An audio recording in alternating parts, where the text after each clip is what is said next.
I'm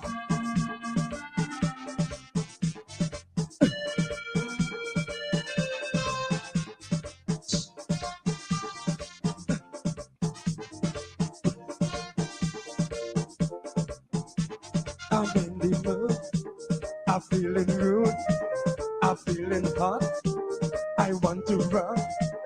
The feeling exciting, so darling, let's do something.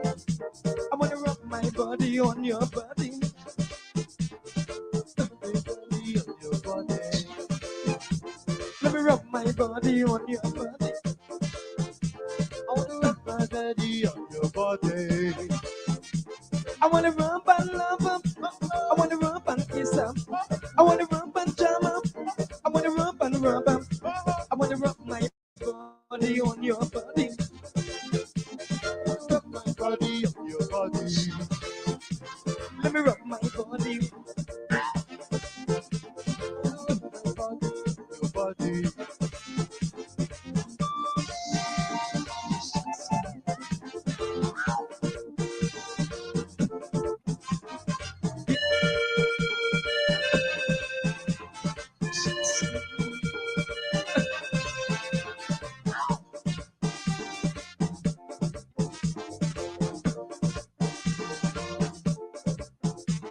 I just get paid. I want to play. The vibes is right. I wanna hook up tight. No time to waste. I wanna work my waist. So come on, face. Give me a taste. I wanna rub my body on your body. I wanna rub my body on your body. Let me rub my body on your body. I wanna rub my body on your body. I wanna rub and love up. I wanna rub and kiss up. I wanna rub and jam up. I wanna rub and rub up. I wanna rub my body on your body. I wanna rub my body on your body. Let me rub my body on your body. I wanna rub my body on your body.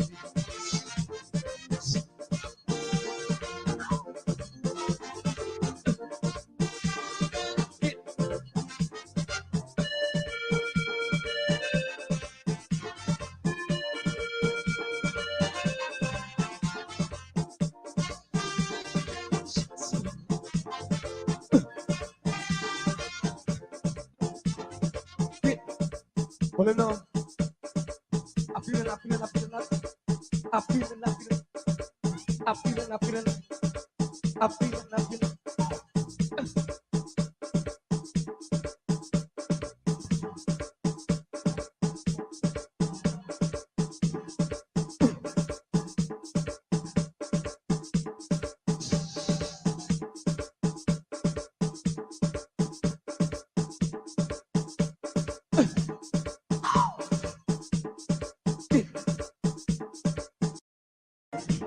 Exciting, so darling, let's do something.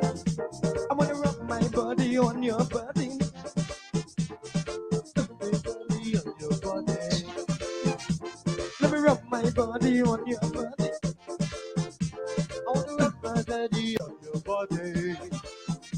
I wanna rub and love up. I wanna rub and kiss up.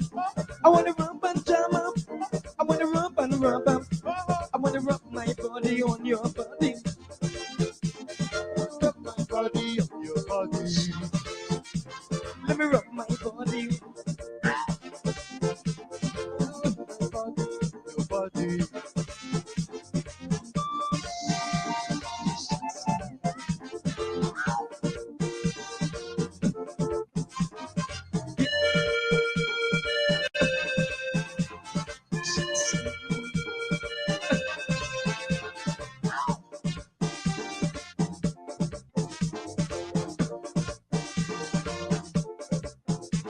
I just get paid. I want to play. The vibes is right. I wanna hook up tight. No time to waste. I wanna work my waist. So come on, face. Give me a taste. I wanna rub my body on your body. I wanna rub my body on your body.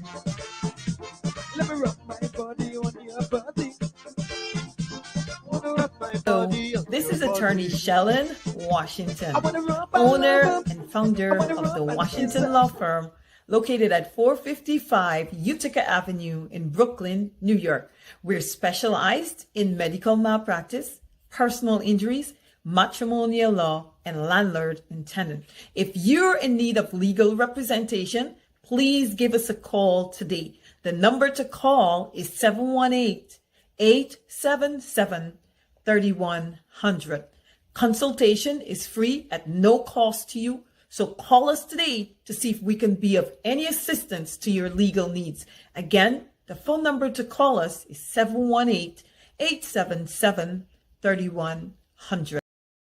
If you are looking to have your statutory declaration, affidavit of income, identity, damage or lost passport, lost license, tenancy agreement, agreement of settlement, power of attorney, last will and testament, and certification of documents, then you need to visit the Alistair Collins firm, located at the Killian Mall, 162 Lamaha Street in Georgetown, between Camp and Waterloo Street. Alistair Collins is a commissioner of oaths and a justice of the peace. Make certain you visit him or call for more information at 649-6410 or 685-6448 or 503-1451. And there's adequate parking available.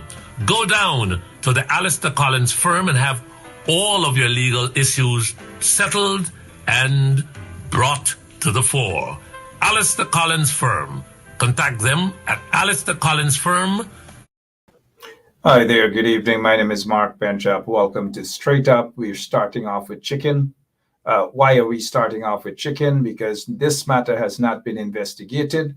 It looks as though another matter that they're pushing under the stove. They don't want you to find out exactly what transpired, who is the chicken thief, and who encouraged that driver to actually export the chicken or transport the chicken at the back of the ambulance. And as was expected, the ambulance driver was actually fired. He's done with, done, gone, has no job. He probably has to do a kitchen garden or something he has to do now for a living.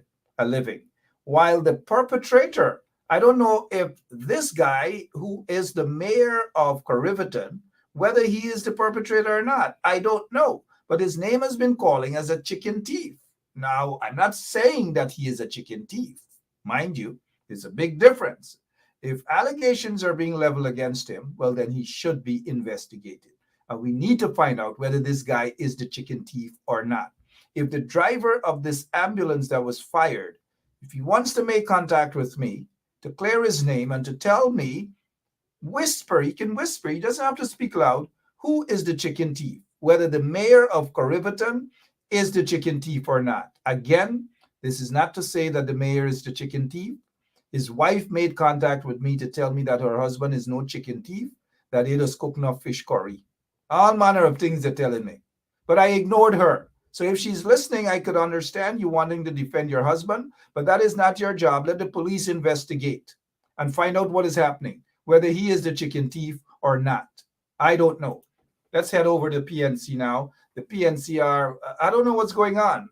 This general secretary has been missing in action for a while.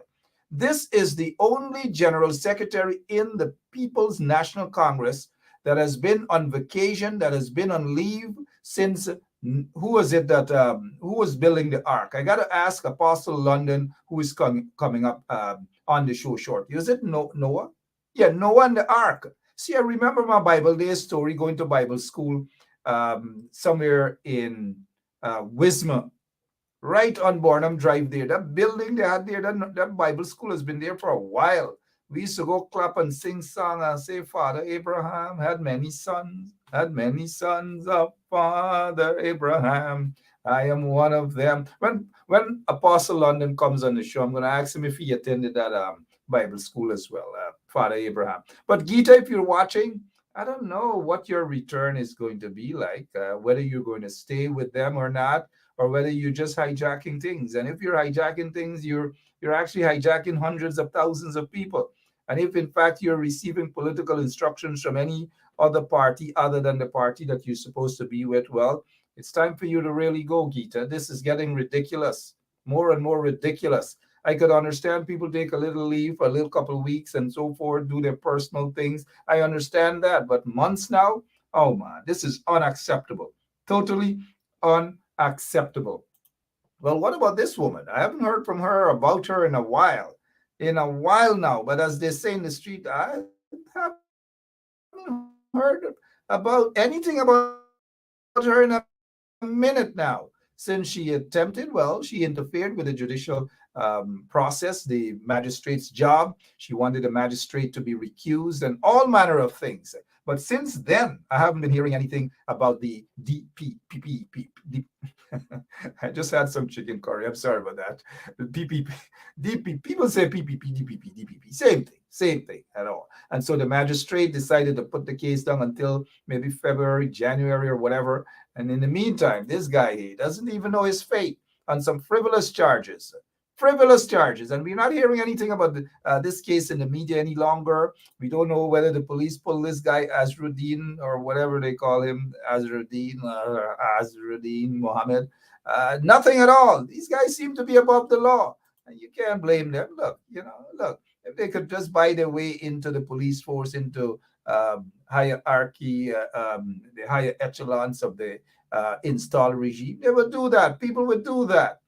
Businessmen would do that. Whether the businessmen, them, whomever they are, have question marks over there, it doesn't matter. They're by their way into government, by their way into the police force, by their way anywhere. It's up to the people them to accept. So sometimes you don't blame businessmen or quote unquote businessmen for buying their way. Is who's the highest bidder, right? Look, are these folks protecting Azardine and this other suspect in the murder of Paper Sharks from being questioned by the police? These are questions we need to answer. I'm almost certain that if Apostle Nigel London was the commissioner of police, well, I don't know. Sometimes people say things differently when they're out of office, but when they get into office, it's a different story.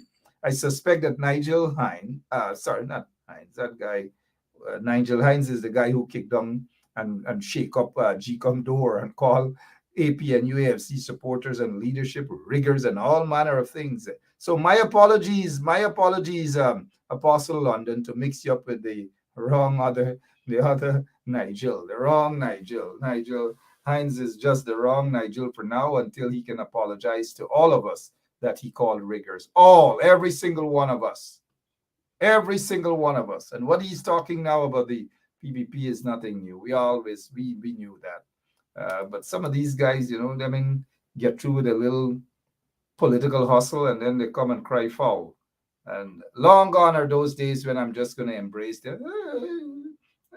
Let's cry together. Sorry for calling you somebody who actually shook down the door and shake up GECOM and all manner, calling us riggers and all these things. Now we feeling the squeezy balling out. He balling and begging. Mr. Mayor, good evening. Apostle London, good evening, sir. How are you? Greetings to you as well, and thank you. Good to be here with you and those who are tuned to the 517.1 FM. Thank you for having me. It is I'm addressing you as Mr. Mayor. It appears as though I'm a CFAR man. A CFAR man, as they say. Apostle Nigel, how have you been? I know you haven't been on this program for a couple of weeks and so forth, and our people have missed you. But how have you been, sir? I've been well, thanks. Of course, I have not been in London for a few weeks. I've been out of town in an area that we both love in the quarantine, doing some work. So I'm back here, and I'm grateful to know that I've been missed. Hopefully what I have to say, or would have been saying, is of some merit and some value to those who consider my presence on your show to be that of some degree of importance and value to them. Thank you so much. Absolutely. And it's always a pleasure to have you on. Let's move straight on. You were up on the quarantine. Did you happen to hear anything about this chicken business? I actually did, and I found it to be humorous, but also very serious.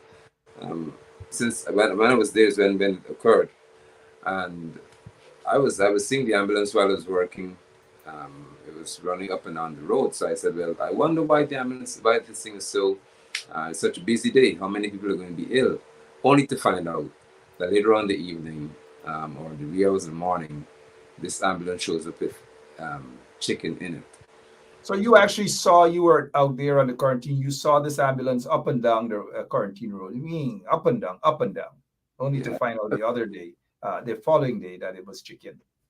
Yeah, because I just found it interesting because it doesn't normally happen to see how many trips the ambulances make, and I felt that somebody was or something major would have happened. There may have been an accident somewhere, but I didn't hear about that.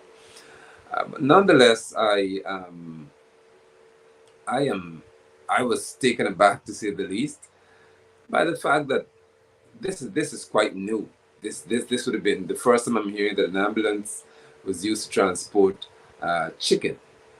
More than that, what would have been illegally imported into the country. Then, of course, as is always the case, word began to flood around that certain names are being associated with this transporting of the illegal chicken. So, Let me ask you one question before we move on, Apostle London. This guy is the mayor of Corriverton. Is his name one of the names being, mentioned about this chicken? Have you heard? I've heard people speak about it, and I felt that it would be important if the mayor's name is being called. I don't think he's ignorant of that. To at least issue a statement, or more so come forward, hold a meeting of some sort to say that he would distance himself from this situation because it is not in any way in keeping with his character. And there's certain times when you have to make a statement, not to defend yourself, but to represent that which you stand for. And maybe he did it unbeknownst to me, but I have not heard anything from this person until now. And again, I say it is important. I heard that he was out of the country, he had an issue, and so many things were happening. But I again look at this as a failed effort on the part of those, or this man and others, to do that which they should. I would not even take the risk to say that I'm an investigator of any sort. But it's a healthy thing to do if you hold a certain position, because you shouldn't have those residents of Corriverton or anyone thinking that he's involved, when he could simply say, this is where I stand, this is where I was, this is my position, and more so condemn the actions, and then if he can, say that he's willing to cooperate with the police officers to launch an intense investigation into this matter. What I do know is that the driver of the ambulance cannot, unless things are different in Corriverton, at the Skeleton Hospital, you cannot just go and pick up an ambulance and drive it. There has to be some call made. There has to be some supervisor who will have to say that there is patient X living at this location. You are needed to use the ambulance to do these things. None of that has been brought to the fore yet. So let's see where this goes. Absolutely, because the driver would have been questioned and told that he couldn't have taken upon his own to just transport chicken just like that along the way. Saw the chickens and felt that they were sick and they needed some sort of medical attention. It's got to be that some unscrupulous person, corrupt individual, decided to use the driver, who's now without a job.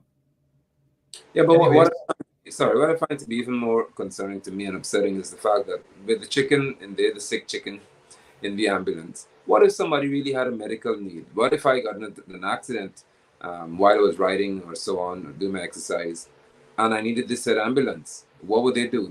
They'd throw me on top of the chicken? Because the discovery will be made. So whoever is behind this has to be dealt with in the most severe manner so that this would not repeat itself. Absolutely. And I guess the dead sick chickens being transported, the mayor of Corriverton name is being called. You yourself had some chicken situation back in Linden. How's that matter? Has it been resolved? The dog and the chicken? No, Mr. Benchop. Actually, at the end of the month, the magistrate would have put this off until the 30th of November. So since March, Miss Fife's dogs have destroyed more than 100 of my chickens on the farm.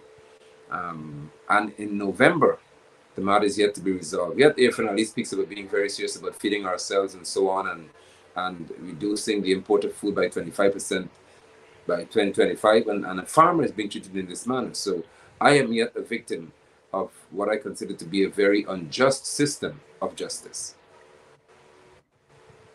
If I don't know if you remember, there was this judge in the People's Court. I think his name was Robert something.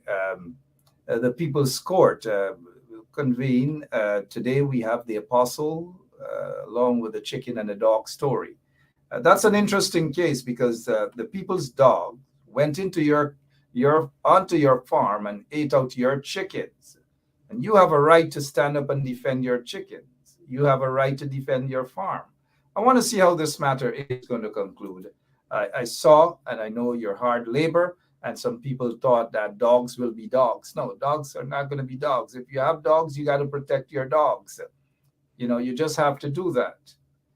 Speaking of dogs, again, speaking of dogs, you heard of a situation with a guy who was the Guyana High Commissioner to India, cursing out this professor and this animal rights activist. He was swiftly removed. Irfan Ali tried to, think that we are probably graduates of IFLAT University, that he is now hearing about this particular situation. Your take on this whole Charandas matter and the dog and the cursing of the woman? Whenever I see this, I try my best at 48 years old to recollect when, as they say in Guyana, since I got sense, I've ever heard of a high commissioner or an ambassador, as he is, conducting themselves in this manner. It has never happened. So this event, for one, is novel, and secondly, the response from the administration, Irfan Ali included, is nauseating, sickening, and most disgusting. I cannot comprehend that even in the face of video evidence, Irfan Ali would have taken the time to not chide, or would not have seen the need to chide and condemn Charandas for his behavior. Instead, he said that Charandas simply agreed to come home because there's nothing substantial to prove that he would have done what he did when there's a video. Secondly, the Ministry of Foreign Affairs, the three top officials, I see them as Todd, Robert Prasad, and Elizabeth Harper, should all be fired. Because I can't wrap my mind around, one, there's a High Commission in India. Charandas, the woman made a report to the police, so obviously had to give an account for what it did. And the typical route would have been that the High Commission in India would have been informed. We have a High Commission here in Guyana, they could have been informed. Then we have Ministry of Foreign Affairs, they could have been informed. And for so long, nobody was informed, including Irfan Ali. So Charandas Prasad has proven to be, based on what I saw in the video, a very abusive individual who has no respect or regard for females or people in general. And to know that Irfan Ali has failed to condemn him, I would not reserve or be cautious in saying that any man who cannot condemn an abuser must be one himself. I don't play with that, because I'm very serious when it comes to the safety of women. And if Irfan Ali could not say, after seeing the video, that Charandas Prasad has acted in a manner that is unbecoming, that is totally destructive and unacceptable, then I would have no respect for Irfan Ali's regard for women, none whatsoever. All right, speaking of that, there's another case. The Irfan Ali, they're very silent on this Kunu Mono, this wannabe, whatever it is, he is wannabe. His name is Ossie Rogers, on video, assaulting a woman. He was questioned. He was detained by the police. The police let him go. No charges, no nothing. He put on his dandan, rushed to the airport, and was allowed to leave the country. And not a word from the PPP, not a word from women's organizations. I saw the other day, after they were called out, that Red Thread actually issued a statement finally. But all of the women's organizations in Guyana are silent on this matter. The WRSM, I believe, the women's organization of the PNC, silent. The women's organization of the WPA, silent. The women's organization, assuming that the WPA has such, the women's organization of the AFC, silent. And the PPP, the WPO, silent. Why do you suppose they cherry pick on these matters? Thank you for asking. And the matter with O.C. Rogers, of course, he said there's a 30-second clip, which there is, and he said that there would have been a lot more to it. And my position remains that mind you, Apostle, is the same crap we heard from Charandas, that there were more. Exactly. Right. I'm about to say that. Assaulted a woman, and you're saying there's more to the story that we miss more. No, what's more? Well, go ahead. What's more? All right. What is more that can justify a man hitting a female? And so O.C. Rogers claimed that there would have been provocation, would have been hurled racial slurs and so on. My point is that you should simply leave the environment or report to the police. More than that, take the cell phone out, record a woman saying these things to you, And you have a case not to hit the female, but to have the law take its course in reference to racial hostility. He didn't do that. Instead, we have a video here, an image of a man slapping a female, and he's a huge guy. Then we have the silence of Irfan Ali, the silence of Bara Jagdi. I don't expect the audio to say anything in reference to abuse of females. Anil Nandlal and others, nothing being said. The women's movement, more than anything else to me, is what has garnered my ire, because I do not see the need for there to be silence among females when women are being abused so often. Not forgetting Dharamlal telling Natasha Singh Lewis that she needs a dildo. We got a trend when it comes to this regime when it speaks to the abuse of females. And because of that, and because of their silence and their unresponsiveness, I am concluding that it is normal, it is typical, and is also acceptable in the PPP Civic Administration for females to be abused. Now, with that said, how many more women in Guyana must suffer at the hands of those who are considered to be the elites in the political circles, or the wannabes, as I call them, before we really take action? This matter with O.C. Rogers should have been dealt with in a manner that sends a strong message that no man is going to be slapping on a female, especially a man who has political associations and affiliation. And that remains my strong point, that his position in the PPP Civic, or his interaction with them, should not allow him to escape condemnation and loud calls for him to be dealt with. But again, what should I say regarding these silent women organization? Seems to be a repeat offender. Many years ago, he spent some time in jail for assaulting. He was charged for assaulting a 13-year-old girl over a boy. Yeah. That was the allegations. A 13-year-old girl assaulted her over a boy. Now, I don't know whether the assault of this girl out in Bad Settlement is as a result over a boy also. I don't know. And no, I'm not hinting at anything. You know, anybody is entitled to their sexual orientation. You know, it is what it is. He might be big and strapping, but he could very well be soft too. But at the end of the day, you know, there's always this fighting over some boy. Again, this matter here with the 13-year-old was over a boy, allegedly. Now, I don't know if this situation is over a boy. And if, a boy. And if now he's claiming that she hurled racial slurs at him, and it's good, let them, you know, these guys, let them try their man. But the thing is the hypocrisy that we find. This guy should have been charged. He should have been in jail again, because, you know, he's a jailbird. He should have been in jail again. Look at him being escorted down in handcuffs. He should have been in jail. But the hypocrisy is what we're talking about. Let's move on to some other matter of violence. There's a business. Somebody said, I'll try to remember the name of this business. Sorry, I'll get the name of the business shortly. But look at the gun, whether that's an AK-47 or whatever. But these are the type of guns in the hands of private so-called businessmen, and this is how they treat people.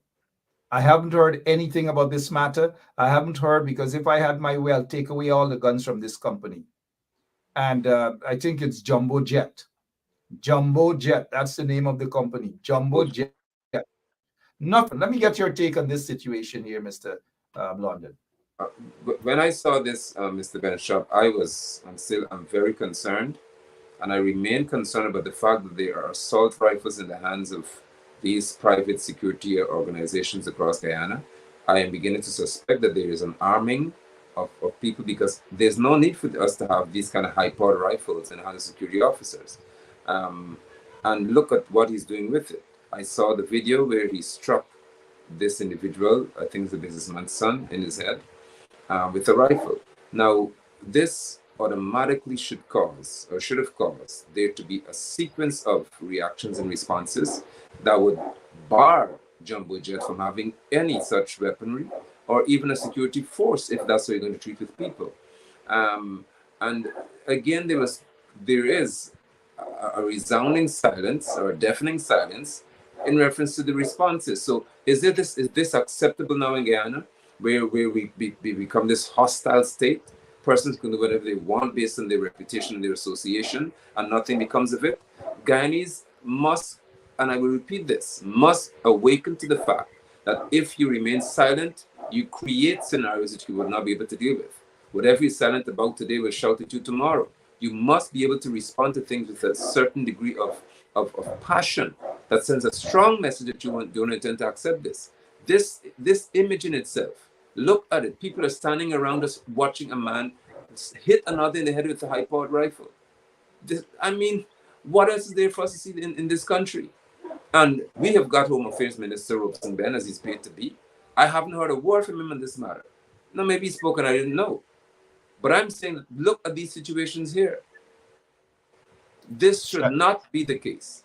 Sad situation indeed. Nothing at all. These people seem to think that they're above the law. These so-called business people just rise up overnight. God in heaven knows how all these people just got so rich overnight. Jumbo jet, shame on you guys. Shame on you guys. All of your gun licenses should have been revoked with immediate effect. And these guys travel also. There got to be some sort of restrictions for these people who travel, knowing that they violate people's human rights back in Guyana. There got to be some restrictions. And looking into other stuff, horse racing, lots of controversy surrounding that as well. But before we move on, let's move away from that. Got a message concerning this part-time job.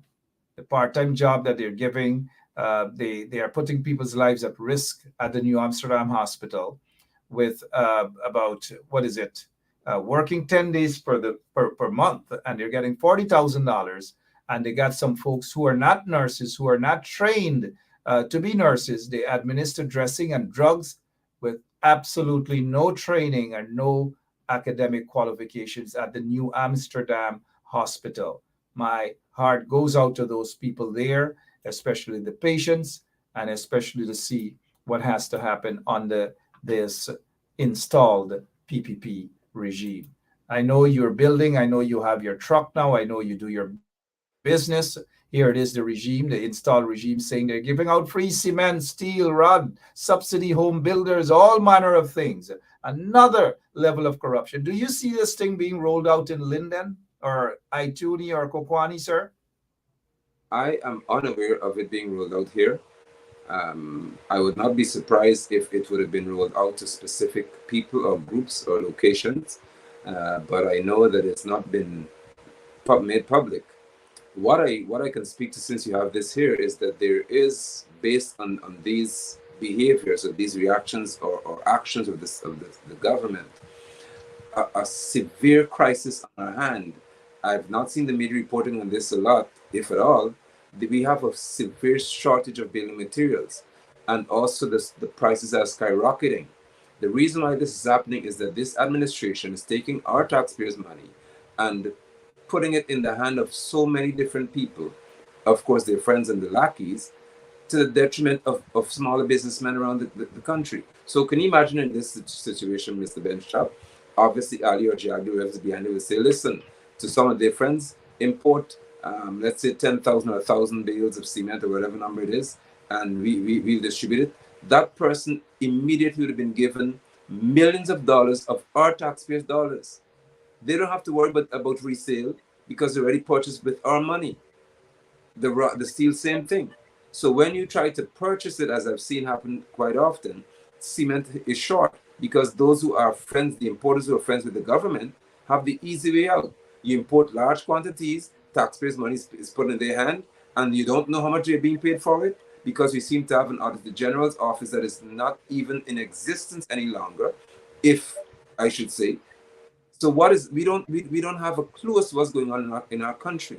Corruption is the order of the day in Guyana because transparency was the word the PP Civic was using, and being so open with us, accountability is the word they were using, and we're not seeing this on their part here. Where is the money coming from to spend or to be spent in this manner and to be distributed in such a reckless way, the materials that is? So home builders are getting it where? I don't know. By what means? Where's the record of how many cases of cement or sacks of cement everyone received? Who is the person that purchased this on behalf of the administration? Was it done through the procurement agencies in Guyana, or was it done by private entity or businessman? We don't know. And that to me is concerning. However, I repeat, not. I don't know if this is happening in Linden. At least not as yet. Corruption, So, corruption, corruption, corruption, corruption, corruption. That's what it is. Racism, racism, racism. That is what it's all about for the PPP. Do you think, though, Apostle London, and let's just say good evening to all the folks who have just joined us. What's happening with this school here in Linden? It's over 1 year now, with over $300+ million. Apostle, what is happening? You're there in Linden. What is happening with this Bamia school, sir?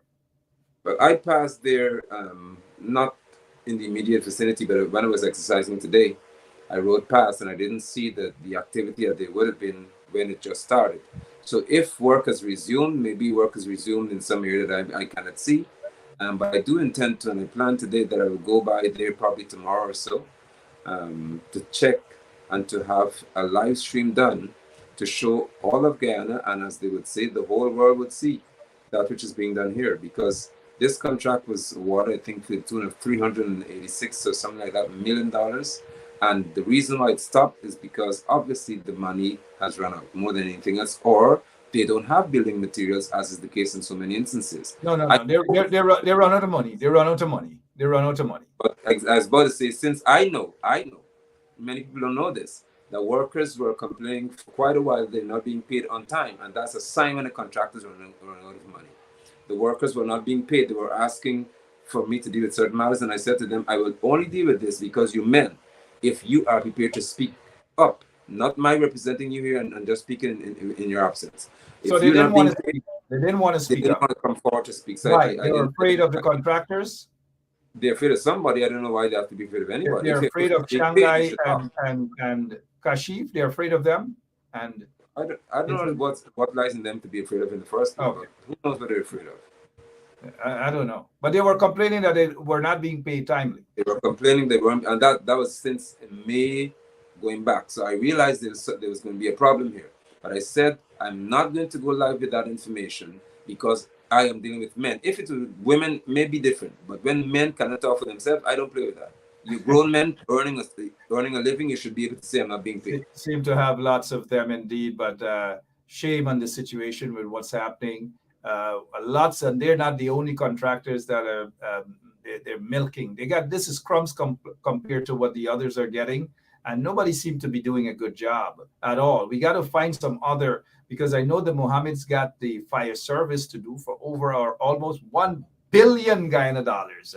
We got to keep a track of all these so-called contractors. But what's fascinating, the Apostle London, maybe it isn't that fascinating, is that the foreman for this contract, the foreman for this contract ran away from Blair, ran away from Gaisuko because of corruption, allegations of corruption. So from one area where he was alleged to be corrupt, and over in another area where it is stalled right now. Shame on Akani Blair. I don't know, since when he's a foreman contractor, I don't know, sir. What does Linden turn to, man? And nothing at all, taxpayers' monies? Yeah, Linden seems to be the place whereby, at least in certain circles, monies of this sum can be used and nobody's drawn to the table to give account for it. I am a firm believer that when it comes to state funds, it would be our money. Anybody who misuses it should be in jail. I would never change that position, because it's the people's money. They're people who are poor, and they're made to pay VAT when they go to stores, so I consider them to be payers of taxes. And if you're going to use their money and abuse it to this extent, then a candidate and others should be brought to a court of law. There should be a special court to make demands, and if they cannot give a proper account, they should be in jail. Hard labor to pay us back our money, because this isn't right. Now, I haven't heard from him. I don't see him being active. He has a lot to say, but he's not speaking about this one. What has happened to the Bamia Primary School? Where is the money? He's the foreman, as far as I'm aware. He was the foreman, and the foreman can't give account to what's happening. We need to have answers. There must be an account given to every Guyanese, and I'm calling on Guyanese to make demands of those who lead you in this regard. When it comes to the spending of state funds, whoever misuses it, whoever does what has happened at Bamia Primary School once investigations are had, should be imprisoned, because they're utilizing our money to enrich themselves if that's the case. We don't know what's happening with this school. We haven't got an explanation from anyone to say that the reason why the work has stopped is because there's a shortage of material, which would not be the case. There's been some discovery in reference to some subsurface problem where something underground has happened, which we don't normally have happen here. There's a shifting of some sort. The building has cracked in the foundation. We don't have that report. So we don't know. All we have from the regional executive office is that work has resumed. Why did it stop? That is what we need to know. And Guyanese must begin to intensify the calls for there to be accountability on the part of those who are spending our money. Please, I beg you all, whenever money is being spent by what you call the government, it is not theirs. It is ours. They are just managers of the treasury. They don't own the money. Therefore, they have to give us account as to what is happening. I hope, therefore, that in this case with the Bamia Primary School, people be made an example as to how you deal with the business of Guyanese people. There are hundreds of children in London who are in need of this school, and it cannot be supplied to them. It would not be done within a year. I could tell you that. So they have to keep waiting there. How unfortunate. We demand highly that this matter be investigated. We demand highly that there be an independent audit done on this project so that we can know what has become of the money. Every Guyanese has a right to know, including those of you who support the PPP simply because your money is being spent too. Every Guyanese has a right to know what has become of this Bamia Primary School project. We have a right to be told who is the accountant behind this project. Or is it that the contractors themselves are handling the money? We need to know who is managing the finances. We need to know how it was disbursed. How was the money being spent? Is it that they had to finish a case where they had to finish one phase, then they applied for money to receive another? Or were they given a lump sum of money? What is happening? What has happened? Somebody has to give an account. Where is Ejil? Ejil needs to speak. Priya Manik Chand, being paid to be Minister of Education, you have to speak, or those responsible in your area should be telling us what's going on here. We demand information. We demand an explanation.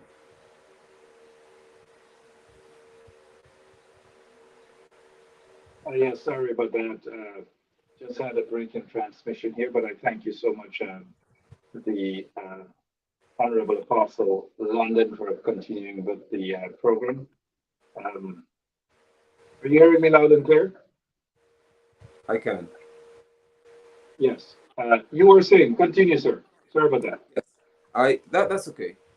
We need to have an investigation launched into this primary school. The likes of Priya Manik Chand, Ejil, should be made to speak about this matter because it's a school, and Ejil being Minister of Works, they need to tell us what do they know, what has happened. The prominent secretaries in their ministry should give us an account.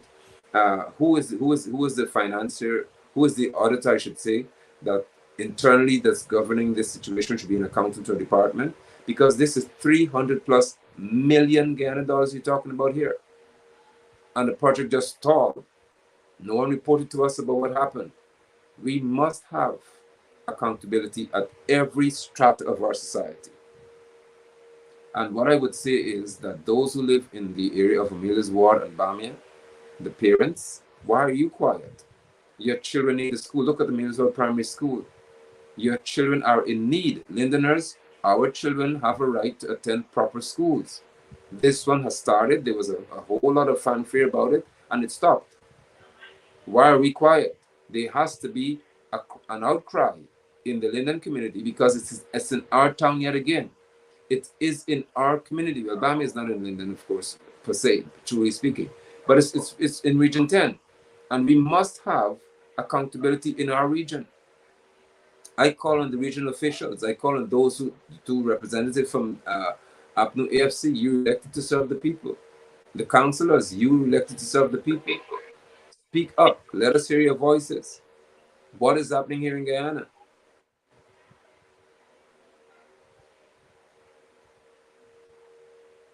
Absolutely. So welcome back. We're actually back with the program. We're having some technical difficulties at this end. Never mind, we do have the apostle with us this evening. And so, Apostle London, let me apologize for this break in transmission. There's some other matters that I wanted to ask you about, but specifically, we haven't been hearing much about the Dion Bascom situation. That seemed to have taken a back burner, so to speak. We're no longer hearing anything about this case, the media blockout. Why do you suppose that Guyanese or even the police force or even those who are in office, albeit under questionable circumstances, are not concerned about justice at all? It could be more than likely that there's a political agenda afoot here, because I would like to think that had there been the Granger administration in office and certain friends of Granger's would have been involved or they named in a case as significant as this one, that Jagdi and others would have been making a lot of noise, rightfully so, that there has to be an investigation. There would have been reported to Sarah Ann Lynch and other people that Granger is not acting in a manner that is healthy and wholesome, and that the Commissioner of Police is not doing what he should, because there are allegations made by an officer in the police force. So I'm saying that to say that whenever you've got political figures who would have acted in one way if they were not in office, I really am suspicious of them. Because if you are a person who speaks to justice and really has a focus on justice, doesn't matter when whether you're in or out of office, you should be calling for there to be an investigation. And accusations made by Bascom are so damning, significant, and serious that no Guyanese should be comfortable with the manner in which this matter is being treated. Bascom has been dismissed. He's not been allowed to hear in reference to what he said. He was not given an opportunity, as far as I'm aware, to have himself sit before a commission of inquiry and give account for what he said, at least repeat what he said or defend what he said. This man has said things that are unheard of in reference to the average Guyanese ear. And his position is he's a sergeant. So Bascom should have been allowed to say quite a bit. And there should have been by now, with Ali's power, a commission of inquiry launched into this serious allegation. He has named some very significant people in the police force in reference to their rank. He's named some very high-ranking societal figures. And Bascom's matter is not being treated as though there needs to be answers given to Guyanese people. Instead, there's silence. Yet again, there's silence. And yet again, it seems as if we'll just forget about this and say, oh, yeah, this happened, and Bascom is just a crazy person, or we're just concerned that nobody's asking certain people certain questions, and let it fly. Mr. Absolutely. Yeah, people, go ahead, sir. We should not have allegations of this nature being leveled against anyone in our society by certain officials, especially from the Guyana police force, certain members of that force, like Bascom, and we don't have inquiries being launched into them. This is not boding well for what we consider to be a safe society.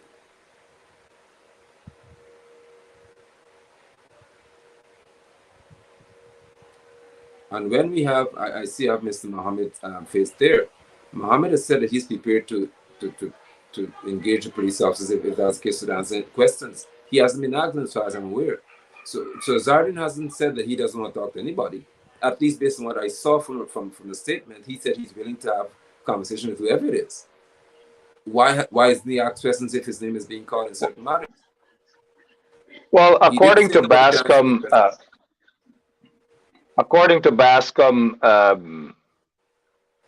they made several attempts to have a conversation with him, and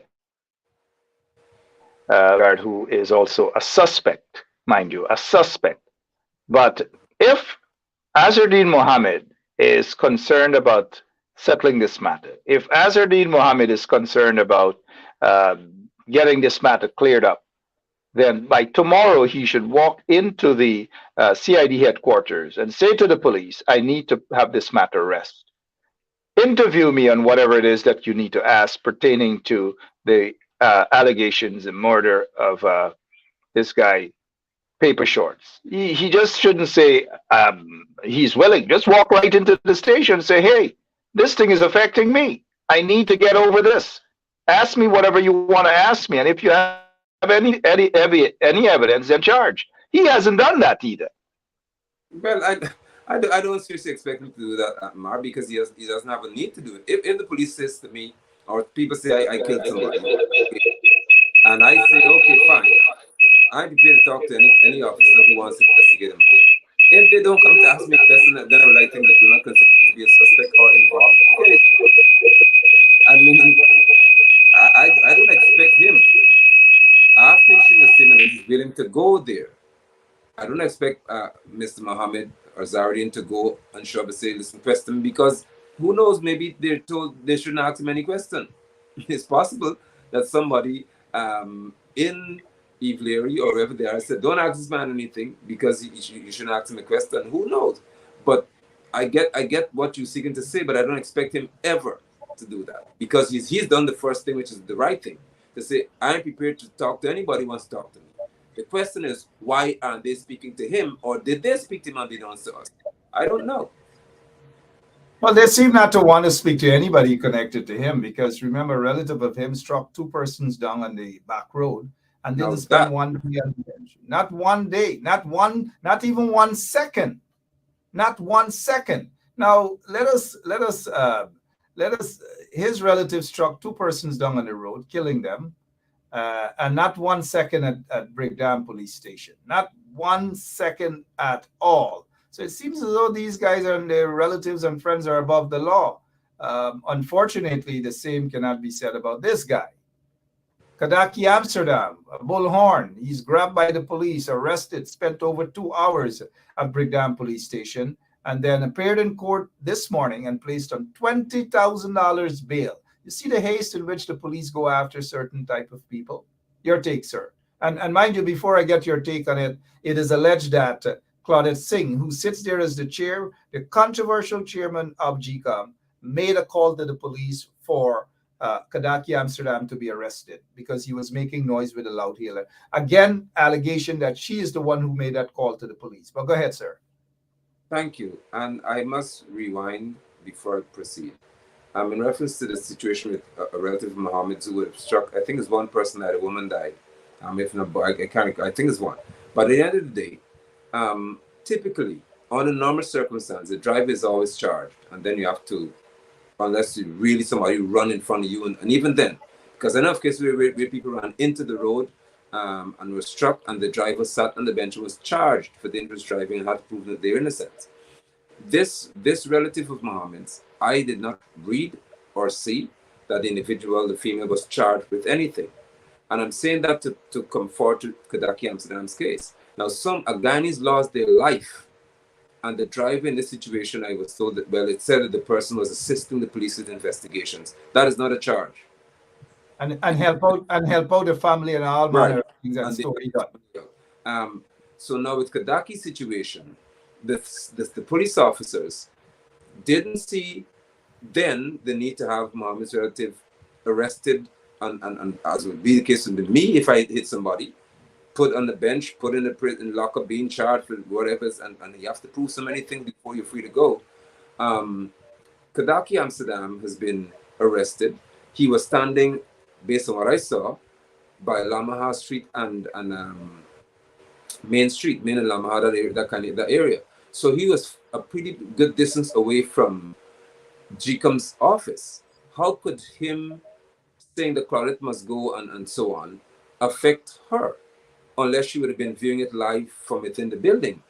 Because she, based on where GECOM's headquarters is, there was a barrier, there were barricades in the road. So Kadaki wasn't in front of this office. So I find it difficult to believe or understand what would cause this woman to say she's being disrupted or disturbed by the noise. Further to that, where is the report that states that Kadaki's loudhailer was producing or causing to be produced sound at a particular decibel level that's above the norm, hence it's called noise. Noise is not when somebody says my name is making noise. The EPA has got an instrument that is used to measure the noise level, the sound level, and once it exceeds a particular decibel level, then it's called noise. What was the level at which Kadaki was speaking that warrants his arrest? This is ridiculous. And I would, at this moment, not fail to interject or to include in this conversation my outcry and in joining Kadaki Amsterdam. Claudette Singh shouldn't be nowhere near GECOM, but rather, in my view, she should be in a court being made to answer for her behavior regarding elections. This woman knows too much in reference to her knowledge of law. She presided in an election petition before, so she can't say she is ignorant. And for Claudette Singh to sit by and allow Granger to say that they should agree to recount to whoever Roxanne George said, and she agreed to it, in itself should make her go to jail, because she knows that this should not happen.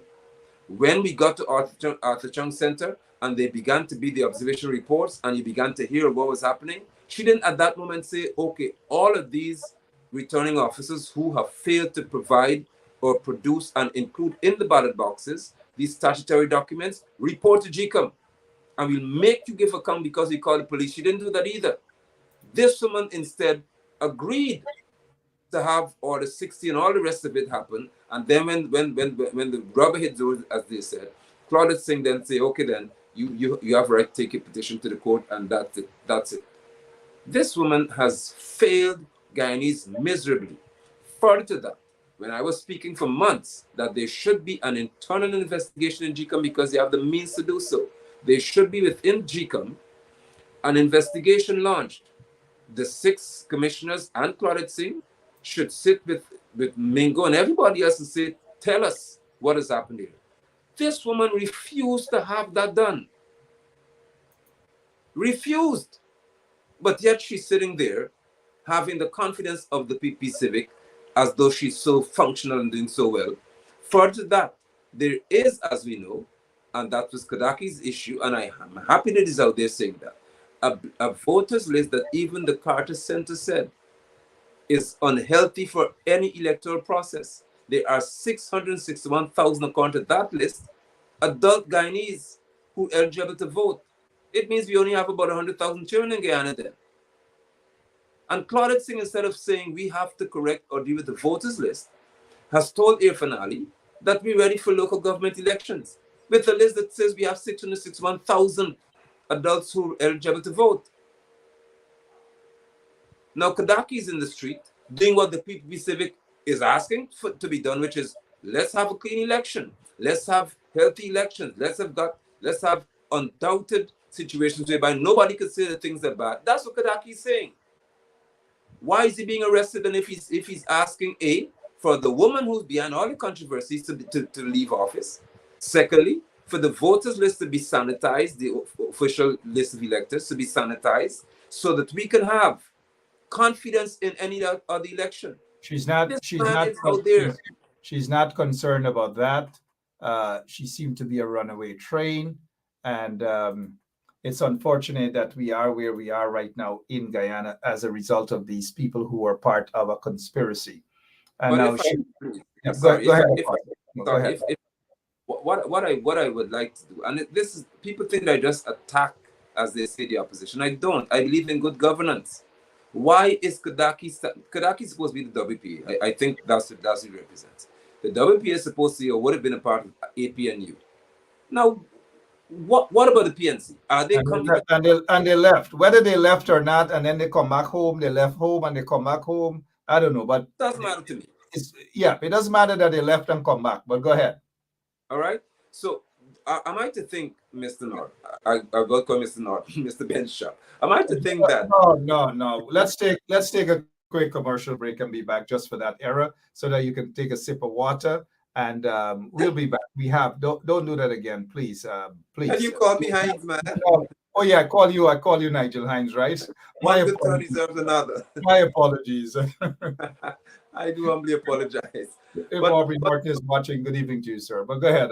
is he comfortable with the voters list? Is he comfortable with what's happening at GECOM? Is he comfortable with what Claudette Singh is doing? I remember Norton was saying that Claudette has to go. She has to leave. She should not be. That was when Mr. Norton was running for the leadership of the party. Things have changed now. He's in the seat now. The things that he promised, most of the things that he promised, he can deliver. He's in the seat now. What do you guys expect? Politicians.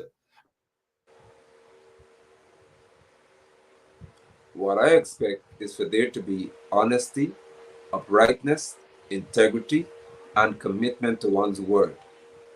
If you say that you're going to do something, it should be done. That's what I expect. If Claudette Singh has failed to represent the Representation of the People's Act and to uphold that, she should not be serving in any capacity as the commissioner, as the chair of GECOM. She shouldn't be in GECOM, period. And so I expect Norton to, I would expect him, because my desire is for Guyana to be governed properly. There should be an outcry and there should be unification. There should be a joining of forces with Kadaki Amsterdam so that there can be this stronger message sent that the official list of electors and the election processes in themselves must not be under the purview of Claudette Singh, and they must be remedied before we move forward. Even that you're not getting. Yeah, but I lost you there for a minute. I think that we're having some serious internet problems in the studio. Let me assure our people that it has nothing to do with our bills. I think we have paid our bills. But even if we have issues with our bills, the lottery tonight is $1.2 billion. And I play that. So if I do win, you know, a lot of you guys who watch the program will be lucky. Apostle London, I get your truck coming. Don't fight up. But we got to get over this thing here. But you were saying, as it concerns, I missed that point. But go ahead again, sir. Yeah, Sorry. my point was, it's okay. I understand. I live in it, so I can tell what you're going through. Yeah. Norton, if there's an official list of electors that has got such a glaring bloating, then I would expect that the PNC would be most vociferous in this matter. They will join forces with Kadaki and say, well, we're standing out here because we don't accept this. We've got local government elections approaching, and in a not too distant future, you begin to speak about general elections again. The official list will not be rectified if Norton and others sit quietly by and allow this woman to proceed with any form of elections in the face of what we see before us. Now, Norton may say that, listen, we're not going to participate in the local government election because the list is bloated. How does that help your constituencies? Because if they do nothing, it makes it 10 times worse to the PP tab they want to have installed. You know, Mr. Norton has been there for a while now in terms of politics. He's been there. He made lots of promises before he got there. And when he got in there, he seems to be just comfortable sitting there and just enjoying the moment. He said Claudette Singh has to go. One would have thought that the next day Claudette would have gone, but there's no sort of movement towards the removal of Claudette Singh. But I do believe that time has come for Claudette Singh to go. Claudette Singh, and I hope that our other system down in the studio in Guyana is back up so that we can play a recording of Claudette Singh. Claudette Singh, I'm told, is claiming she's pulling a Shaggy. She's saying that's not her voice. If Claudette Singh is willing to publicly challenge this situation to say that is not her voice, let us do a lie detector test. I'm willing to take a lie detector test to say that is Claudette Singh's voice. In fact, Claudette Singh should know that that's just not the only piece of evidence. There really seems to be a challenge tonight. Every minute to say, yeah, I'm back here with you. Every minute to say that it is not her voice. I noticed that our operator has signaled me that the studio, the the internet is a real treasure. While we do that, let me apologize to our listeners, of course, but continue with the conversation while we make the switch, Apostle. Go ahead. Thank you. Thank you. Uh, there was and I think that's what they may find to play. There was a recording of a conversation, and Claudette Singh denied, saying it wasn't her. She's not the person who was involved in this conversation. Again, the Ghana police force was not called in to act. Instead, they arrested, or I said, but rather today they could arrest Kadaki Amsterdam at the click of a finger yesterday. But they could not, with such haste or equal haste, say no, we're going to call Singh in because this is a very, very serious matter where you've got someone with so much authority involved in this accusation. I don't know what else to say about these people in this country. Certainly, we don't know what to say. Let me quickly have you. I'm not sure if you heard the conversation, but I'll play a portion of it again so that you can get a better understanding and let us get your opinion as well. As we get into this recording, and the recording is, a conversation between myself and Claudette Singh. Don't mistake my voice for that of Mark Phillips. Please do not. It's Claudette Singh. And this is Claudette Singh's voice. Claudette Singh is already pulling a shaggy, saying that it's not her. She's pulling a shaggy. Let me have you guys listen again, please. Yeah, this is 37 seconds. On your 37 seconds.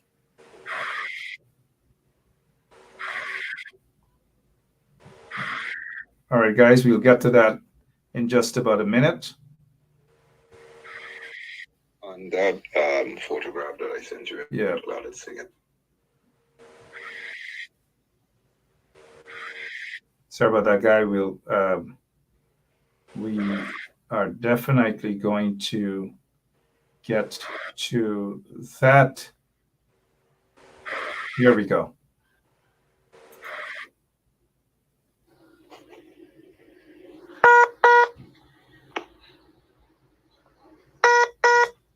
Because I didn't want Ben in the room. We just got to do PPP did to me. I'm only doing my work. I just laugh. I'm not saying y'all put me in this work. I didn't want this work. Y'all beg me to take it. Me, I don't need money mark from anybody. I got 2 estates. I got a lot of lands. What am I going to do with it? I don't need anything from anybody. Why don't join these people? That is not my voice.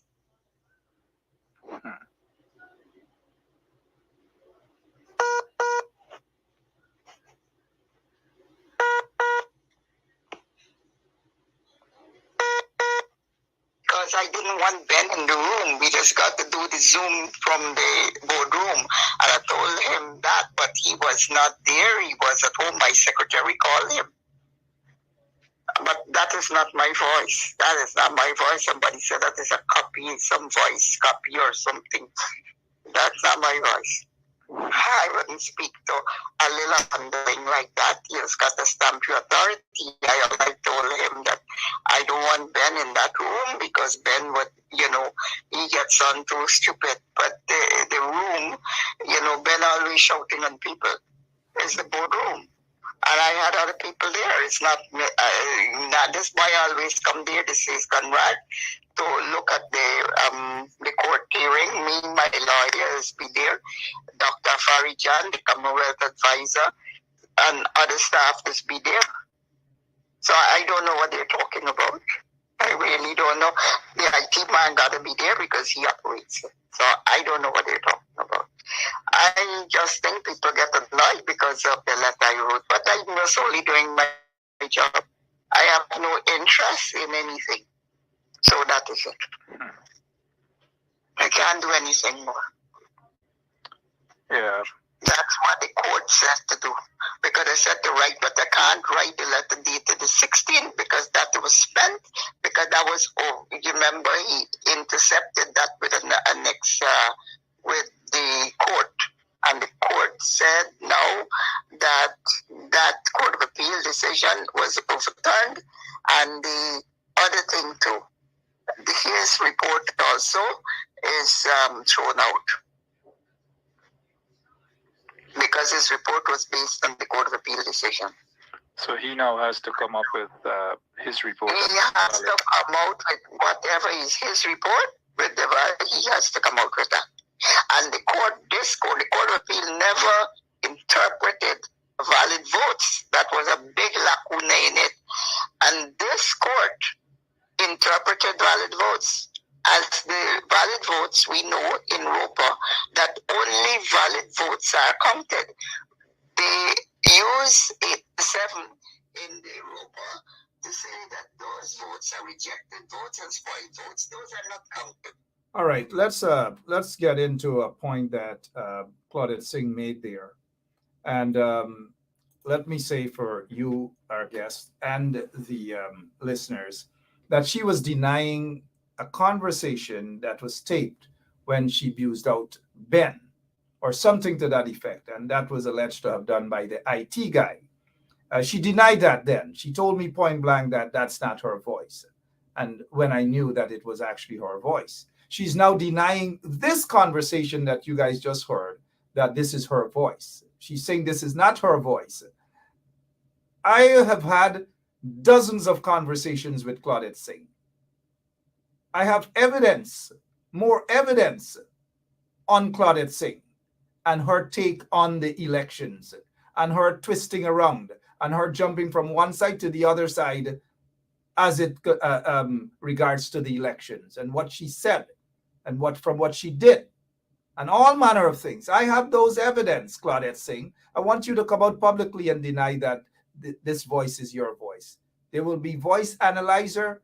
I'm prepared to submit all of the evidence to relevant authorities again over here. Again, I'm willing to take publicly a lie detector test. Remember, Claudette, apart from the voice messages, there are lots of other evidence, Claudette Singh. So let's not go that route. Please stop denying that it is your voice. Apostle Lennon, your take, please, on what you've heard. And she just said Roper talks about valid votes. But when Lowenfield submitted his report with only valid votes, she rejected it. Your take, sir. I would have addressed this matter, as most Guyanese would know, regarding valid votes, because there had to have been a means in law, a strict description in law as to what validates a vote. And there would have been, for one, a very basic form of validation. One would have to be, must be identified as one who's Guyanese and you're eligible to vote.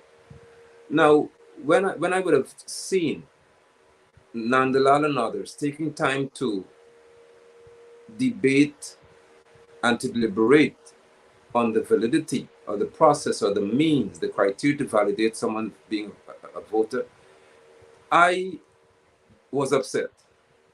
But when Claudette Singh, being the chairman of GECOM, failed to say one word or two or three to shut Nandalal up to say, listen, this foolishness has to stop. In order, according to the Representation of People Act and the Constitution, in order for you to vote, this is what has to happen. If there is a ballot in a box and we cannot have the corresponding proof of this individual, then it means you or that vote cannot be accepted. You mean to tell me that over 1,000 people or more, you cannot even validate whether this person is who they say they are? And Nandalal said, essentially, and I made a post about it, just tick. That's all you have to do. Even worse is when the CCJ said, essentially, that the interpretation must be that every vote that you see in a ballot box must be considered valid because it's a vote. I don't know what it would take for more and more Guyanese to see how criminal the CCJ is. And if I have to see them tomorrow, I'll tell them to their faces. No, but Claudette, are criminals. Claudette Singh admitted that according to ROPA, valid votes must be counted. Lowenfield Only valid votes. The valid votes. That's what the law says. Claudette Singh and and she has to await the other evidence to come out. And what I know that her position was, and what transpired, and why she made the decision to go along with the PPP, knowing that the elections were fraudulent. Claudette Singh was this close to call it off. She had that power to call it off. She was attempting to decide, or she was deciding whether she should invite both parties in, the coalition and the PPP, to say, look, the election's results are questionable and it cannot be called off. According to Claudette Singh, she had discussions with the acting Chief Justice and the acting Chancellor on the matter. And they told her that there is no such thing in the law or no power she has to call off the elections. Now, I don't know whether Claudette Singh is lying. I don't know whether she met with the acting Chief Justice and the acting Chancellor at the time. And I don't know whether they gave her that legal advice. But again, I find that to be questionable. Let's go back to the part where she spoke of ROPA and valid votes. A little handling like that, he's got to stamp your authority. I told him that I don't want Ben in that room because Ben would, he gets on too stupid. But the room, Ben always shouting on people is the boardroom. And I had other people there. It's not this boy always come there. This is Conrad to look at the court hearing. Me, my lawyers be there. Dr. Farijan, the Commonwealth advisor, and other staff just be there. So I don't know what they're talking about. I really don't know. The IT man got to be there because he operates it. So I don't know what they're talking about. I just think people get annoyed because of the letter I wrote, but I was only doing my job. I have no interest in anything. So that is it. I can't do anything more. Yeah. That's what the court said to do. Because I said to write, but I can't write the letter dated the 16th because that was spent. Because that was, you remember, he intercepted that with an annex with the court. And the court said no, that Court of Appeal decision was overturned. And the other thing too, his report also is thrown out. Because his report was based on the Court of Appeal decision. So he now has to come up with his report. He has to come out with whatever is his report. He has to come out with that. And the Court of Appeal never interpreted valid votes. That was a big lacuna in it. And this court interpreted valid votes. As the valid votes, we know in ROPA that only valid votes are counted. They use 7 in the ROPA to say that those votes are rejected votes and spoiled votes. Those are not counted. So those are the only taken. And they say if something else is wrong with any vote, you have any other problems, you use the election petition. Only a court can determine. And they say once votes are counted, you cannot disenfranchise anybody. And what the CEO did was unilateral and unlawful, and the Court of Appeal let him to do that. Those are harsh words for you to use on, a functionary. But I think somebody said something about the observation report, which is all part of the gazetted order for the recount. The observation report, we cannot deal with it. The observation report gotta go to the court. When the court would look at the evidence, the court got to get evidence. I cannot call functionaries, like for example, you would have to get somebody from the immigration. They would have to come with all the EED cards, etc. That these people did go out. You may get something from the passport office and all of that showing their passport numbers. This is what the people got a very good case. And even the CCJ repeated after. All right. So she is saying that the people have a very good case and all manner of things. The contradictions there. But let me just address this person that if you don't want to listen, just get lost about private conversation and public not supposed to hear it back. And come on, this is of a national interest. I don't want to hear anything about private conversation about anything. right? We all have a conscience, and this is not a private suing, right? If wrongdoings or there's a conspiracy that a nation has been hijacked, privacy is out the door. This is not a friend talking to another friend. This is conversations. This is just one of many conversations on this particular matter, where a nation has been hijacked under questionable circumstances. So, Wolseley or whoever you are, wool's out of here, please. This may be not the forum for you. But go ahead, Apostle, please. Sorry about that. Go ahead. Thank you. For those listening, when she spoke about ROPA, it is Representation of the People Act. And I want everybody to understand that, even if you're new to this kind of language. So the chair of GECOM has said plainly, and this was said for a long time, that there's an act of law that clearly determines what validates a vote. And the only thing that Lowenfield can count, according to law, is what is called a valid vote. Now, she did say that the appellate court did not define valid vote. They don't have to. And that's what I said, and I will repeat it here. There's no reason for the appellate court to define what is a valid vote. Because common sense should tell if somebody shows up and say, I'm Mark Harry, and there's absolutely no evidence of my being Mark Harry, I should not be made to vote unless I swear by somebody else as well, or with someone else saying, oh, I know him. I swear this is Mark Harry. That's what it goes as far as I'm aware. Now we've got persons who went in and cast a ballot without people knowing exactly who they are because they know sworn affidavits. How could this woman tell me, or anybody say to me, that the appellate court would have had to define what a valid vote means when the law is clear as to what it is and what validates a vote?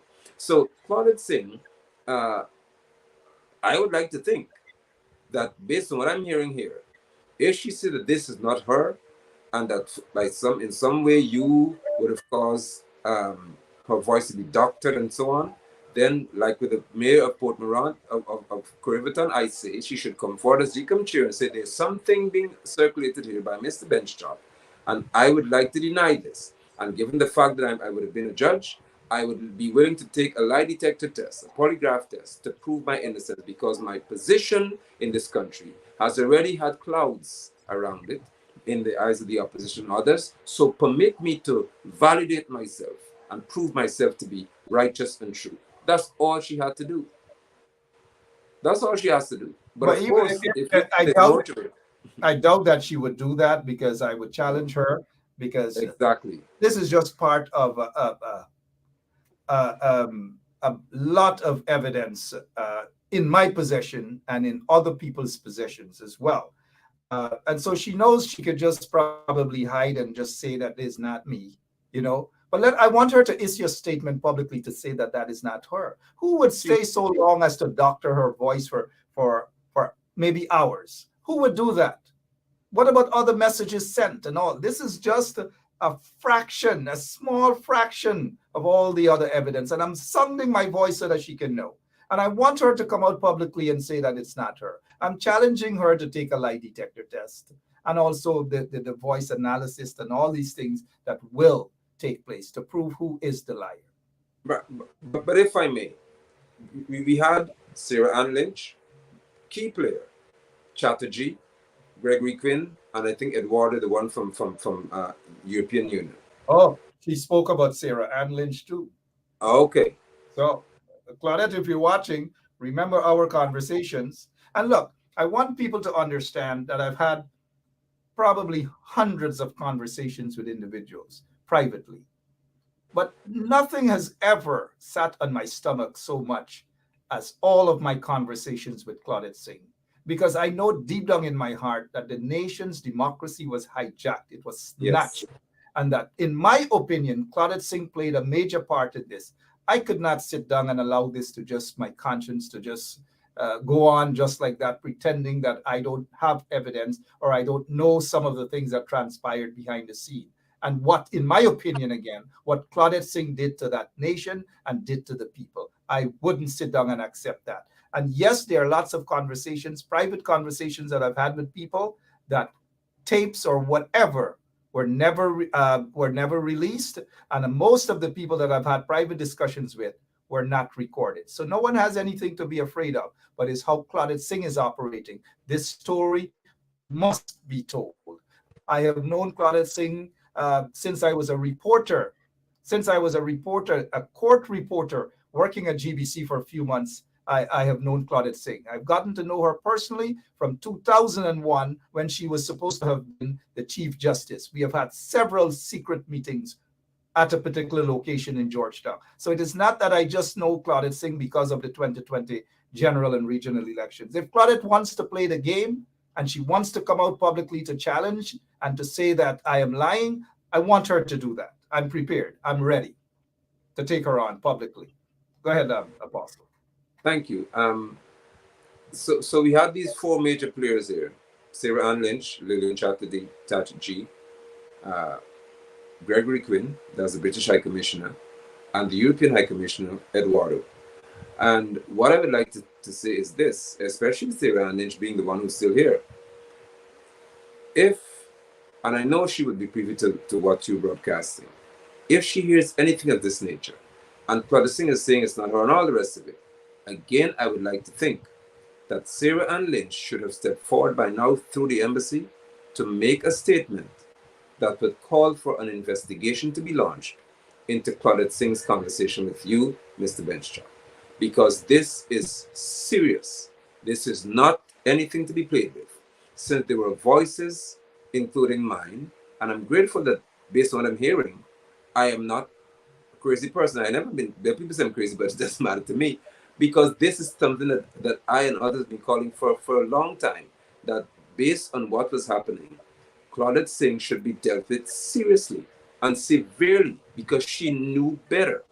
The only question that can be asked, I know in practice, is they say, well, why didn't you come forward before with this information, Mr. Benchop? Because it's already 2 years that have passed. Well, that's a good question. And we go back last here, we spoke about the Bible. There's always a time and a season for everything. We have a main opposition there that I assume, would have certain things in their possession, and they refuse to act other than to sit and say, Claudette Singh must go. Claudette Singh must go. I sat back and I watched and I waited to see what avenue they will go. They don't seem to want to go anywhere else other than Claudette Singh must go. So I've decided, like I've said, it's deep within my conscience, and I've had, like I've said, daily conversations with Claudette Singh. This is not a one-off conversation. Almost every single day during the course of elections and after elections. And I know her opinion on most people. I know what she said about Jack Day, what she said about Anil, what she said about the U.S. ambassador, what she said about the then High Commissioner of Canada, and all these other people. So if Claudette Singh wants to go that route, we can go that route. If she's denying that this voice is not hers, we can go that route, and I can and reveal everything and let people know exactly. So Claudette Singh can do the honorable thing if she wants to challenge me, or she wants to step down because the pressure to do with a nation where an election has been snatched away from the people, taken away from the people, democracy hijacked. And I'm not going to sit down any longer. I have been hinting at this for a while now, giving Claudette an opportunity and giving those elected officials in the opposition to do their job, other than to sit and say, Claudette must go. Claudette must go. I do think the time has come for Claudette to go, because she has given us a raw deal with regards to our elections and the outcome of our elections, knowing very well that she made a decision that is highly questionable, knowing very well conversations she has had with people, calling the PPP riggers, and even swearing that she would never allow the PPP to get back in there until certain people started visiting her office. We'll get to that too, that other part of the evidence. But let her continue.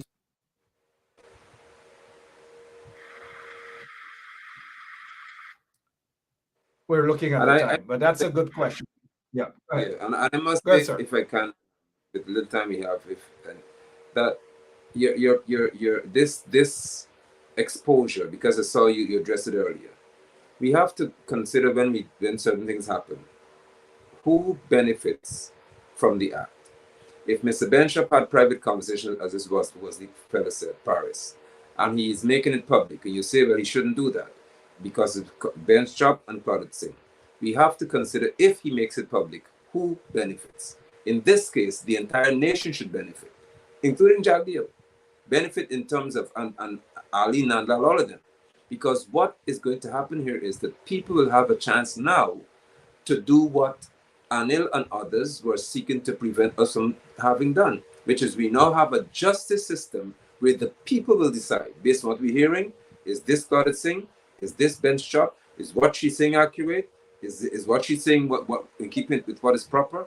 We have a chance now to be in the court, or be the court, to judge the situation. And what Mr. Benchop is doing here. Let me say this to you and others. I see there's a Bantu King saying you wait until the PPP. You see, we allow emotions to get in the way of things. And that's the problem with some of our folks. Emotions. There are some members in the opposition who knew about these sort of things.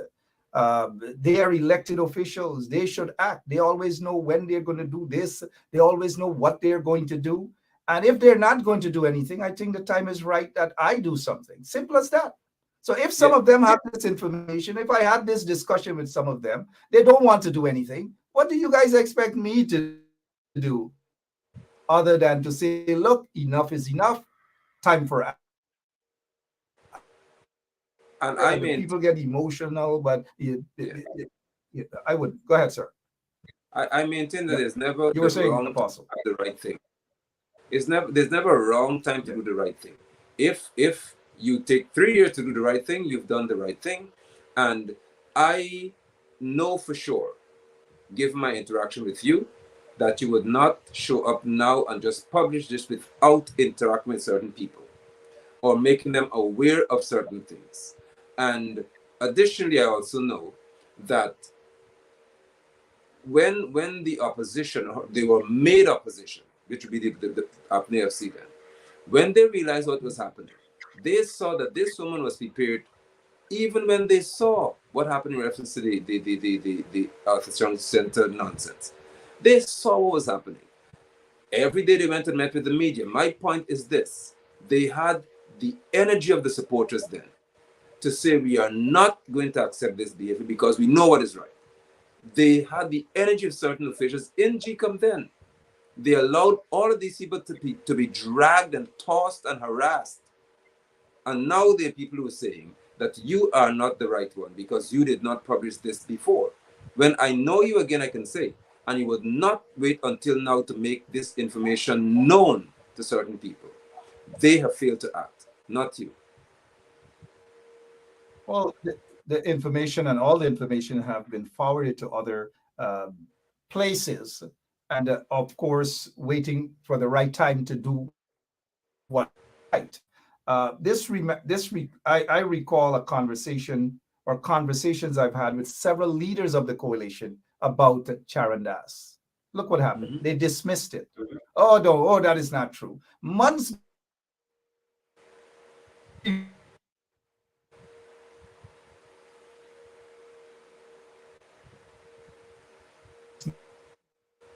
missed it. I called them, I called Ramjatan, I call others. What I've heard, this is what Charandas is going to do. All of them dismissed it. And on that day, December 21st or 22nd or sometime then, look what Charandas did to them. They don't take advice. They just don't take advice. I've decided to do what is necessary because I believe that the time is right. And that unlike the opposition, who may probably have other things to talk about, and it is not that these things have not been discussed with other members of the opposition who failed to act. They're the ones who have been elected to lead you guys. They paid. They're the ones who should be acting. People shouldn't sit down and say that Benchop is to be. I'm not your elected official. I'm just a talk show host. I'm an activist who stand up here to do what I have to do in my private capacity. Your people, your leaders have been elected. They're the ones who are being paid to stand up and represent you guys. not Mark Benchap. That's just my take. We're looking at the time. Go ahead. Go ahead. Thank you, and I'm Apostle. grateful. Where do we Thank you. I'm go? grateful that I have the opportunity to sit here this evening and to hear what I've heard, uh, because what I've heard is not surprising. Rather, it is disheartening to know that this woman has been allowed to function for so long, and the evidence was there without this conversation being present. Because I kept saying, and others kept saying, that there is no way that Claudette Singh, of all people, does not know what the law requires. There's no way that she can say that Gardraj and others refused to show up to have a discussion on the election and she just let it go by. This, this, this woman is guilty of so much that she should never be allowed to be free if Guyana's legal system worked the way it should. Because this has plunged us into a state of despair as a people, of complexities that are multiplying before our eyes, and also a state in which we now have an opposition that is bound by the curse of making statements instead of standing on their statements publicly. And that's just unfortunate. But you know, Apostle London, and some folks are reminding me. I have been hinting about this for a while now. I've been saying that the opposition should act, they should do what they have to do, Yes. knowing very well that I know what I know. And there are lots of them in the opposition who know what I know too. But none of them have the balls or the courage to step up and say what they know. It is not like some of them don't have this evidence or some evidence. They do, but all of them want to play it safe. And the only one who has to bell the cat are people like me who have to come out and put our lives on the line and put whatever else in danger, all because we have to bell the cat. No one in the opposition has called me since last night or day before to say, Mark, we heard some things. What is happening? No one. So I'm left on my own, like a Kadaki, like a Rhonda Lane, who has to pay $500,000 in some silly fine. Nobody's helping anybody. They'll leave you on your own. So it's easy for some of you to talk. Oh, why now? Oh, Mark is exposing private conversations. All manner of stupidity you're going to hear now. But and this guy, Ulrich Patterson, has been, look, he says, Mark was hinting about this for a while now. And that is true, for a while now. No one in the opposition took up any sort of courage to say, let's deal with this matter. None of them. And do you think any of them going to call me and say, what more evidence do you have? And I'm saying this publicly. I have lots more evidence about the situation, about the elections petition.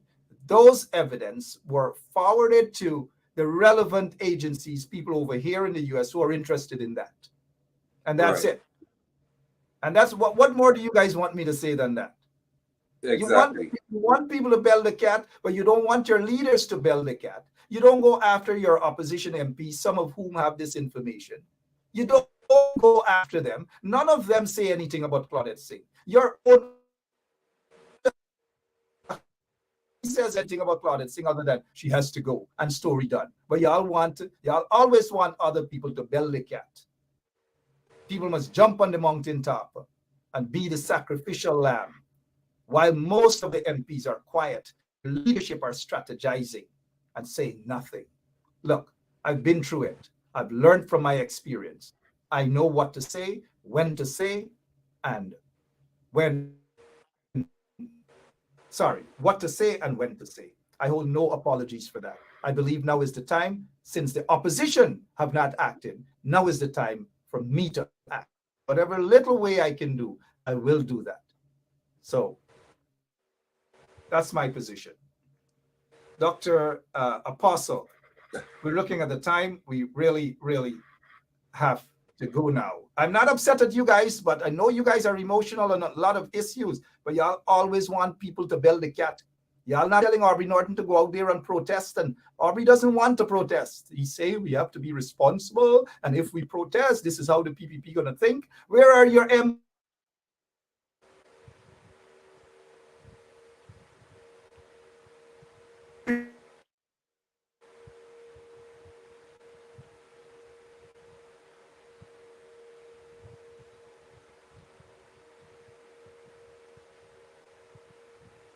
there's seriously an issue in reference to what's happening in the studio.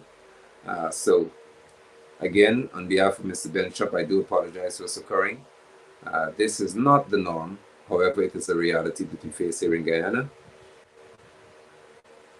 He seems to be back. It is a reality, unfortunate reality. You know, they want people to bell the cat. No one bells the cat. No one comes out. People hardly support you. You know, we run a radio station here. Those folks in the opposition don't give a damn about whether we survive or not. None of them, not Aubrey Norton, not any one of them, not any one of the MPs. None of them gives a rat, you know what, about whether we survive at 107.1 FM or not.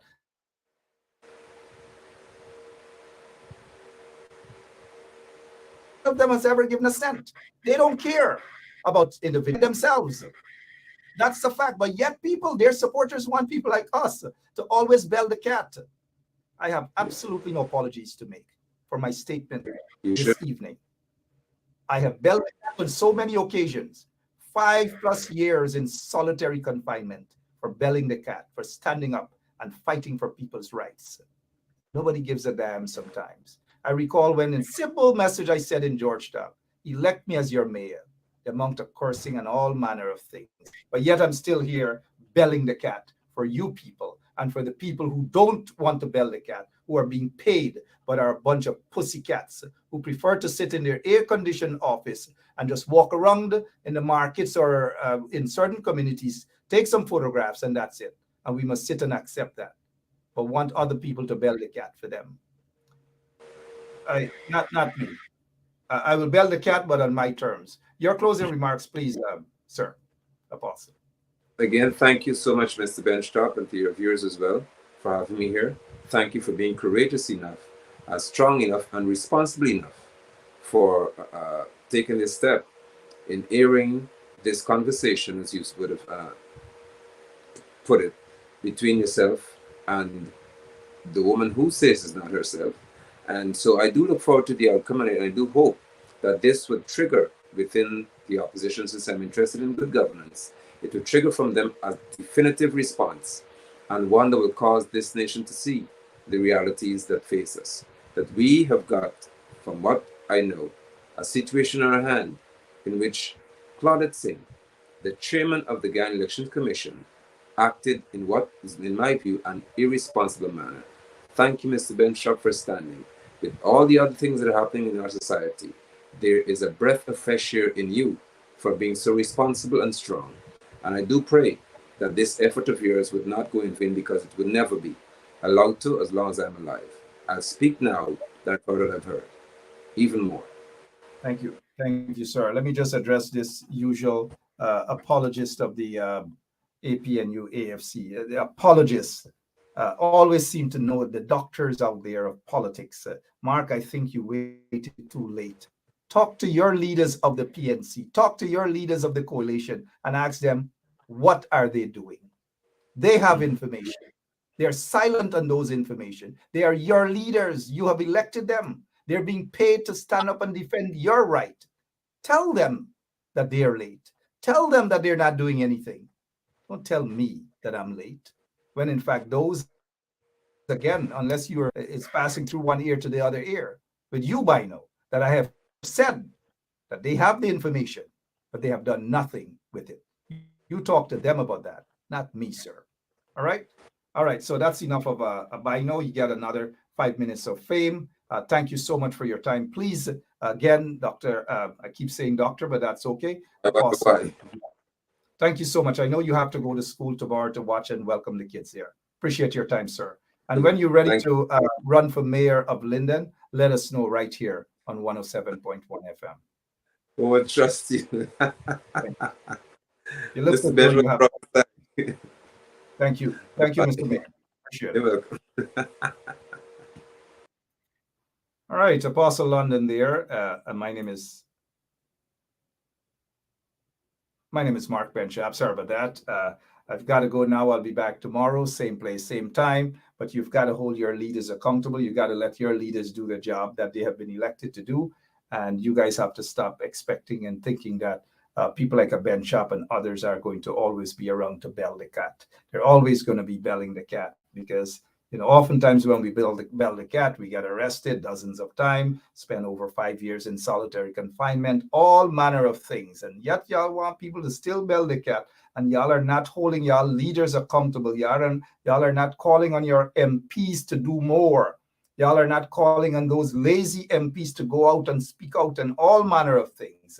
But y'all always want other people to bell the cat. And when people bell the cat, what happens after? The ones who bell the cat, the few who bell the cats are the ones who suffer the most. We don't look for pay. We don't ask for pay, but we suffer the most for belling the cat. And when we suffer either alone or with our families. I speak of experience. Talk to your leaders. Let them bell the cat. Let them stand up for you. I can only do so much that I've been doing for over 20-something years.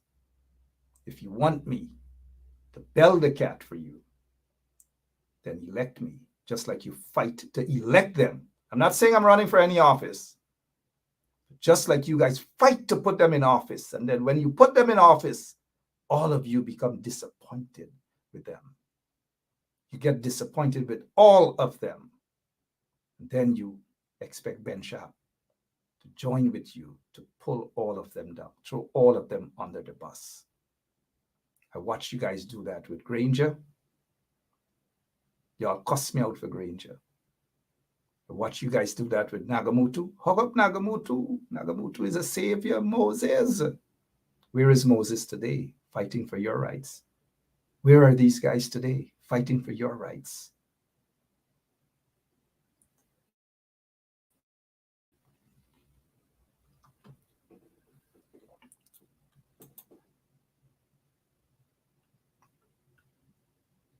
I'll be back tomorrow, same place, same time. God bless you. Making the short video for send to you and the viewers and listeners. I'll know we punishing in Guyana. Punishing. Rice gone up, sugar gone up, flour gone up, cost of living just gone up, gas gone up from 3,400 to 3,800. Real hungry days under this installed PPP government. Real hungry days.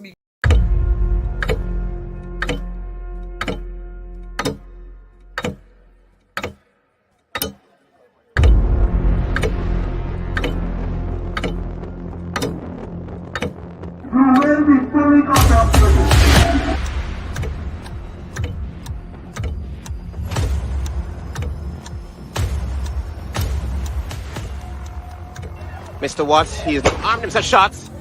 Shots, watch it, tear gas. Live rounds. Also, I can see that.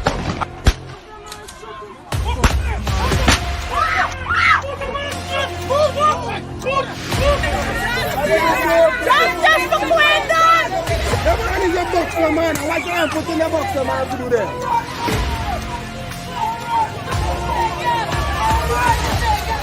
But since my cousin there, you know you come on the East Coast. You listen to me. Right? You know you come to the East Coast. You listen to me now. You gotta listen to me too, man. I am listening to you. Right? Now, I see you on the East Coast. The day when they get a protest of them, the next day, that's when you see one bigger heads come up to talk to my family. Right? And that's bad. If you didn't do a protest, you want to see nobody for justice. You see? I'm not holding back nothing. I'm not holding back nothing. I just need justice for my family.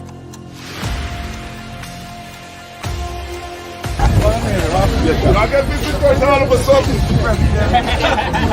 All of a sudden, you all get visitors. This is Joker. Who is that Joker? That piece of plum. They know who to deal with, you know.